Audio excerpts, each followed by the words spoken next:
United things can only get better. It can only get, take it on from me, you know. I know that. Hello and welcome to this lesson on the left realist or new left theory of crime and deviance. You will need with you the lesson notes template, which should be found on Pod, on class charts. It should be emailed to you, and failing all of that, and possibly the easiest way of doing it is just to open the Google Doc, which is linked to the bottom of this video in the description. Okay, so without further ado, let us begin. Now, the track that is playing at the start of this lesson and is playing underneath this footage here is by D. Reed, and it's called Things Can Only Get Better, and it was the theme tune that was used for Labour's victory in the 1997 election when Tony Blair swept to a landslide victory. Now,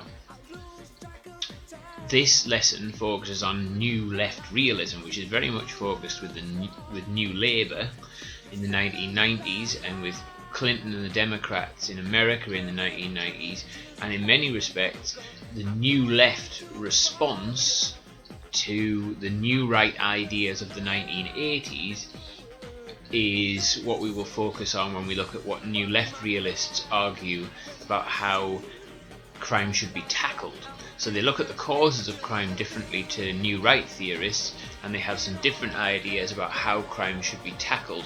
Tony Blair famously said he wanted to be tough on crime and tough on the causes of crime. And that idea of being tough on crime and tough on the causes of crime is something that we will return to when we look at how left realists tried to tackle crime and some of their policies that they had to try and reduce crime.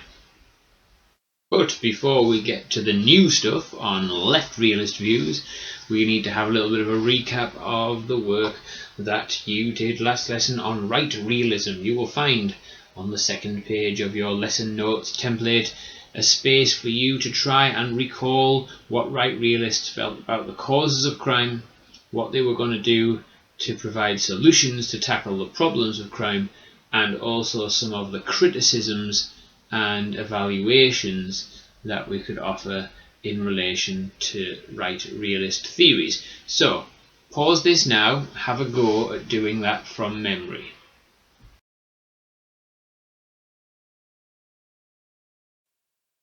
Okay, so welcome back. Some of the things that you should have written down for causes of crime are things to do with biological reasons. Remember Wilson and Murray talking about how some people have lower IQ and they are biologically different, and so therefore that is why they commit crime. You should have written down things about the underclass and the idea that people who aren't socialised properly come from broken homes, broken families. That leads to more crime. You should have maybe put down Ron Clark and rational choice theory, the idea that some people just make a rational choice to commit crime. And in terms of how the new right goes about tackling those causes of crime, then we need to think about the way in which they wanted to be tough on policing. One of the things that they were very keen to do was to punish and control people, not dealing with the actual cause of crime, but dealing with how you can tackle that crime and deter people from committing crime by more heavily policing them and by targeting certain groups. So one of the things that you can hopefully remember is the broken windows theory of Wilson, and the idea that when areas were run down, when areas are graffitied and there's antisocial behaviour, then there should be a zero tolerance policing of that area so that people are dissuaded from getting involved in deviant actions, and that in itself will then mean that society doesn't tip over, or areas of society don't tip over, so that people commit more serious crimes. So the idea is to have zero tolerance on antisocial behaviour and little crimes, and that will then mean that it doesn't lead to people getting involved in more serious crime. So Wilson and broken windows is one of the key ideas of New Right theory, as is the idea that you make crime a less rational choice for people to make. So Ron Clark talks about people making a rational choice to commit crime if you have really harsh punishments. If you have really punitive action against people who commit a crime, then you make people think carefully, rationally, is it worth me committing this crime? Is it worth me doing this? Because it might lead to some terrible consequences for me in terms of the punishment that I face. So zero tolerance and tough punishing, really hard policing is what the New Right theorists came up with to try and deal with the problems of the underclass and poor socialisation and rational choice theory that were the main causes, they said, of crime. And those harsh punishments, we said in the last lesson, could lead to some problems with New Right theory when we're talking about criticisms and evaluations. So problem is that those harsh punishments that clamp down on people in a zero tolerance way, they often have very negative impacts on the communities that those policing practices are directed towards. So we see especially ethnic minority groups and lower social class groups, certain neighbourhoods, certain areas are poorly treated by the police, and this in itself causes problems in the future.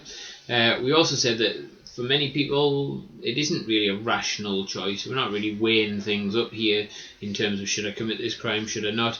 The New Right ignores a lot of the wider structural causes of crime, a lot of the wider structural reasons why people might not be socialised as well, why people might live in certain areas that are more likely to have antisocial behaviour and crime.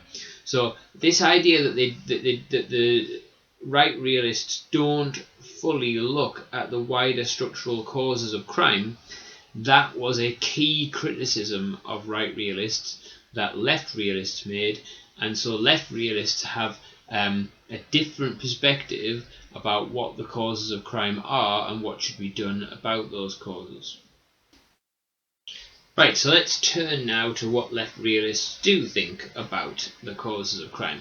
First thing to note is that left realists argue that we should take crime very seriously, and whilst left realism comes from the left-hand side, obviously, of the political spectrum, it's linked to a Marxist perspective, so it's talking about the way in which there's inequality in society. Left realists acknowledge straight away that you've got to take crime seriously, and you can't do what Marxists have done in the past, which is just go, oh well, crime's a fight back against capitalist system, and capitalism's exploiting everybody, and that's why there's crime, and almost romanticising crime. You can't do that. You've got to take it seriously. You've got to realise that crime mostly hurts working class communities anyway, and that something has to be done about crime.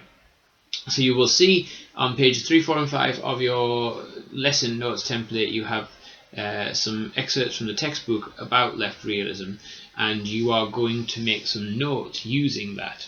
You are going to make those notes on page 6 using these headings. We've talked there about taking crime seriously. You can read what it says in the textbook and add a little bit to what we've already said, and it talks about the different causes of crime, focusing on relative deprivation, subculture, marginalisation and exclusion. So you need to read the material and then try and make some notes on the causes of crime underneath those headings. So pause this now and off you go.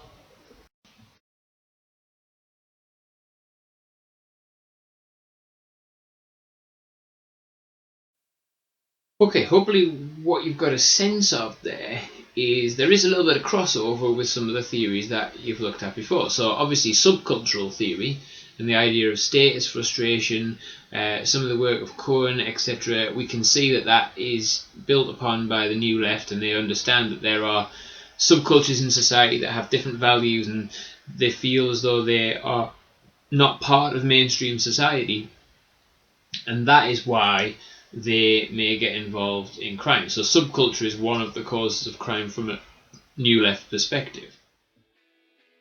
When left realists are trying to explain the causes of crime, They do look in some of the same places as the New Right, but they just look at it in a certain, with a certain different perspective. So we know that New Right theorists talk about the underclass. We know that people like Murray talked about how people might have biological differences, they're socialised differently. We know that Wilson looks at broken windows and the idea that areas that are run down are more likely to have antisocial behaviour and crime. Well, left-right theorists argue that people often feel marginalised in society. They feel left out. They feel as though mainstream society has forgotten them, and this can lead them to antisocial behaviour, and this can lead them to acts that are deviant and criminal. They also talk about relative deprivation. People's standard of living in the latter half of the 20th century was better than people's standard of living in the 1930s, for example. There was terrible poverty during the Depression of the 1930s, but there was less crime. So what left realists argue is that people feel relatively deprived, even though they might actually have a roof over their head and enough food to eat, and they might even have a nice new pair of trainers, etc. They feel, compared to the rest of society, as though they are relatively deprived. They see advertising, they see things on the media, and that makes them feel as though they don't have the things that other people have. And so that sense of relative deprivation, as opposed to actual material deprivation, is one of the things that can lead people to crime or deviant behaviour from a new left perspective. So a further thing that you should have jotted down is this idea of exclusion. Jung talks about post-modernity and exclusion, and we mean by postmodern society something that's moved beyond the modern society that emerged in the mid to late 20th century. And when he talks about exclusion, he's talking about the way in which various people in society and various groups have been excluded because of the process of deindustrialization. So globalization led to the changing labour market and changing economy across the world, and that tended to have a large impact on manufacturing and industrial areas of the economy and the communities that grew up around that. So you have a lot of people who feel as though they're excluded from the economy, feel as though they're excluded from society, and that can lead them to be involved in criminal and deviant behaviour, feel as though they are left out. So the ideas of subculture and marginalisation and relative deprivation and exclusion are the crucial causes of crime from a new left perspective. Now, we know that one of the things that separates realist theories of crime and deviance from the previous theories, functionalism, Marxism, subcultural, neo-Marxism, Labeling theory, is that they believe that something has to be done about crime. It's not an abstract issue, it's something that has a real impact on real people, and so something has to be done. So we want to turn our attentions now to what the New Left suggest should be done about tackling crime. And we return to what we talked about at the start of the lesson when we said that Tony Blair wanted to be tough on crime, tough on the causes of crime. So there are some similarities with New Right in terms of clamping down on certain behaviours, but there is a greater emphasis on also dealing with the root causes of crime in society and thinking about how you tackle those. I mentioned that the New Left ideas in terms of their political manifestation were Blair in Britain, but they were the Clintons, or Bill Clinton, who was president, Hillary Clinton, who was his wife, in America in the 1990s. Have a listen to this little clip that Hillary Clinton is talking about here, the crime bill that her husband, the president, has introduced, and is hoping that Congress is going to be able to pass this crime bill in the mid-1990s. With respect to the crime bill, I think as more Americans focus on the fact that this bill would have put more police on the street, would have locked up violent offenders so they never could get out again, would have given more prison construction money available to the states and as well as the federal government, but also would have dealt with prevention, giving young people something to say yes to. It's a very well thought out crime bill that is both smart and tough. I think Americans are going to say, why these political games? Why are we once again letting certain special interests call the shots in Washington? Okay, let's listen to a little snippet of that again, and we get a sense of how this these policies foreshadowed the idea of tough on crime, tough on the causes of crime. Listen to what Clinton says. This bill would have put more police on the street, would have locked up violent offenders so they never could get out again, but also would have dealt with prevention, giving young people something to say yes to. So we hear there, lock more people up, put more police on the streets, but also give young people something to say yes to, something to hope for. So we see talk about policing and control, but we also see something about the structural causes of crime, the things that are excluding, making young people feel excluded, the issues of marginalisation and relative deprivation, etc. So this is the twin approach that left realists have when they are trying to tackle crime. Yes, they want policing, they want to control communities, they want to be tough on some aspects of criminal behaviour, but they also want to look at the wider structural causes of crime and think about what they can do to tackle those root causes rather than just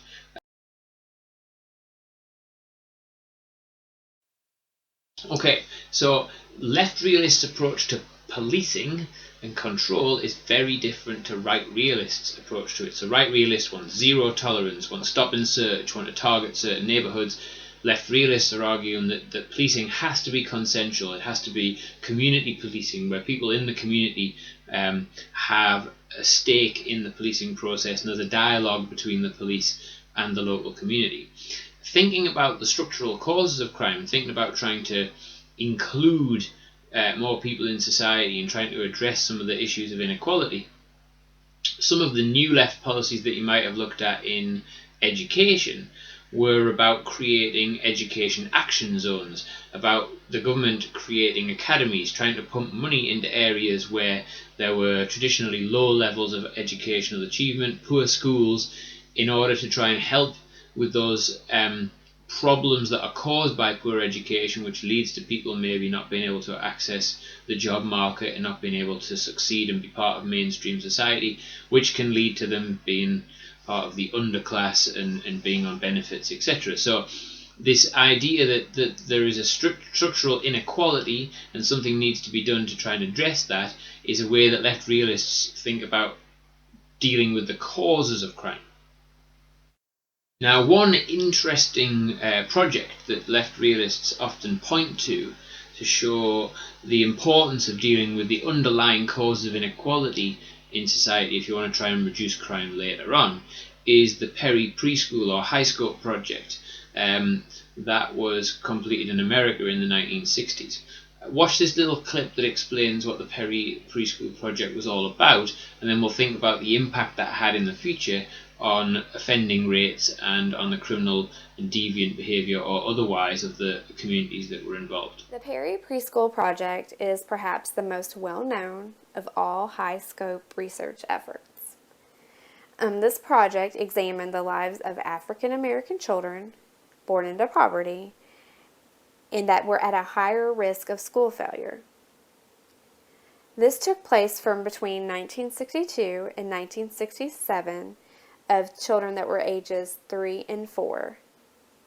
The children were randomly divided into a program group that entered a high-quality preschool program based on the high-scope participatory learning approach. This learning approach curriculum, it emphasized on active learning, meaning active learning means students have direct hands-on experiences with people, objects, events, and ideas. They constructed their own knowledge through interaction with the world and the people around them. The preschool was provided weekday morning in a 2.5-hour sessions. The teachers also provided a weekly 1.5-hour home visit to each child and mother.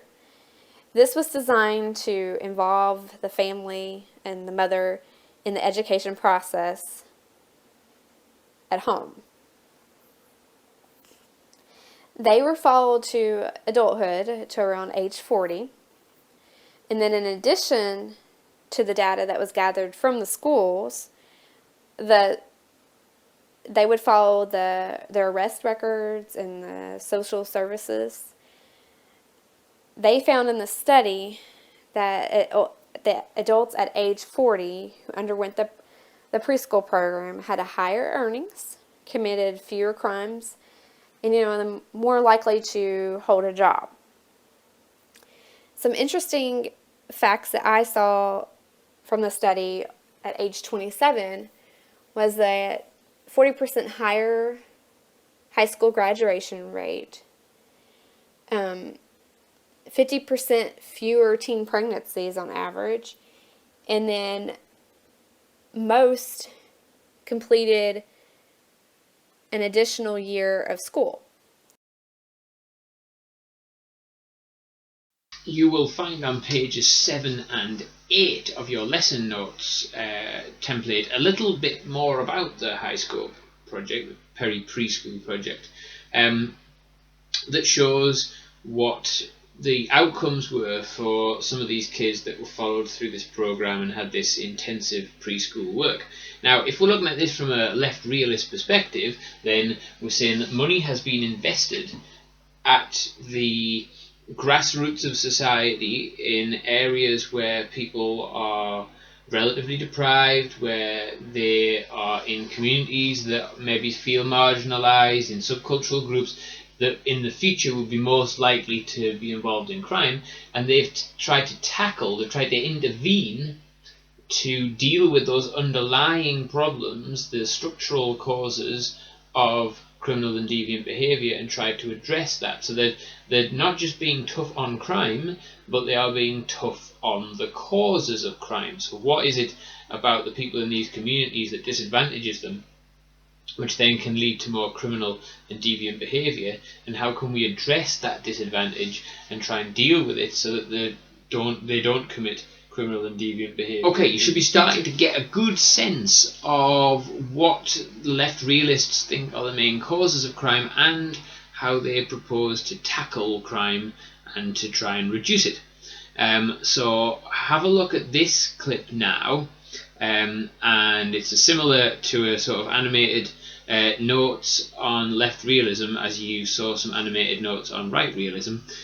Just use it to try and consolidate what you've done so far in this lesson, and maybe to add to your own notes anything else that appears in these animated notes that you might have missed.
Okay, if we just linger on this evaluation element at the end here, there is obviously some problem with some of the left realist analysis. So there's a big focus here on working class crime, on inner city crime, on antisocial behaviour, etc., and it ignores quite a lot of other types of crime.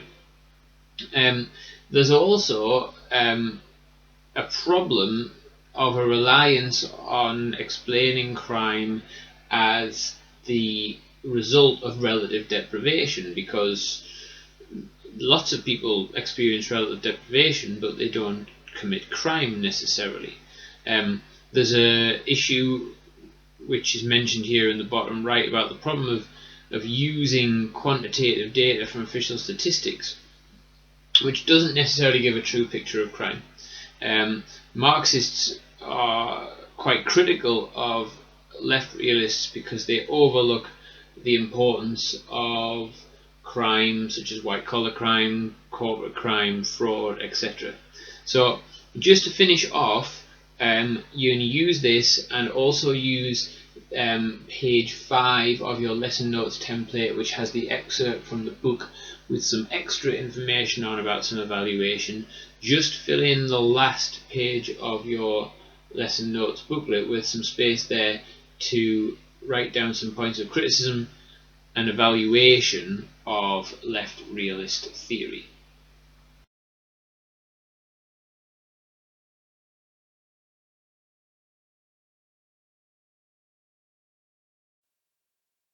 Right, there you go. That's left realism on the top of right realism that you did in the last lesson. So we've now reached the point where you have covered the 7 main theories of crime and deviance, and they are functionalism, Marxism and subcultural theory, neo-Marxism, labelling, right realism and left realism. So you should have a good theoretical understanding of different causes of crime from those different theoretical perspectives.